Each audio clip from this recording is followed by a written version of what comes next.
Hi, నమస్తే. Welcome to our channel Prashasvik blogs. ఈరోజు video ఏంటంటే నేను మామిడి తాండ్ర చేస్తున్నాను. ఆ ప్రాసెస్ ఏందో చూసేయండి. Let's go to the video. మామిడి తాండ్ర కోసం నేను బాగా పండిన తీయటి మామిడి పళ్ళను తీసుకున్నాను. వీటిని మొత్తం మెత్తగా చేసుకొని వాటిలో గుజ్జు తీసుకోవాలి. తర్వాత వీటికి సరిపడా చక్కెర కానీ బెల్లం కానీ యూజ్ చేసుకొని మిక్సీ పట్టుకోవాలి. నేను బెల్లం యూజ్ చేసి చేస్తున్నాను.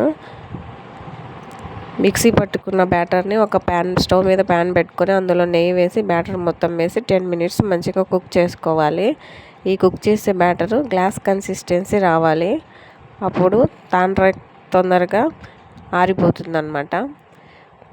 ఈ బ్యాటర్ని 10 మినిట్స్ కుక్ చేసుకునే లోపు 2 ప్లేట్స్ తీసుకొని దానికి నెయ్యి అప్లై చేసి మనం కుక్ చేసుకున్న బ్యాటర్ని ఈ ప్లేట్లలోకి ట్రాన్స్ఫర్ చేసుకొని 2 days ఆర్ 3 days ఎండలో ఉంచుకోవాలి. అంతే మామిడి తాండ్ర రెడీ అయిపోతుంది.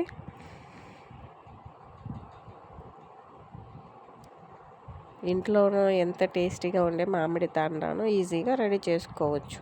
చూసారు కదా, వీడియోలో చెప్పినట్లు చూపిస్తున్నట్లు ఈ బ్యాటర్ని మొత్తం ప్లేట్లో వేసుకొని స్ప్రెడ్ చేసుకోవాలి.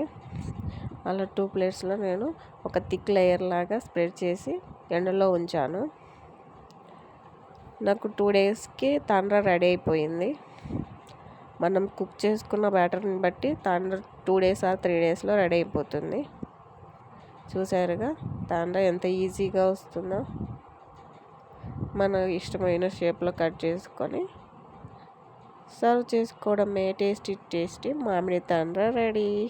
మీరు కూడా ట్రై చేయండి. వీడియో నచ్చితే like, share, subscribe Prashasvik channel. Thank you for watching. Please subscribe Prasasvik Vlogs. Thank you for watching. Bye bye.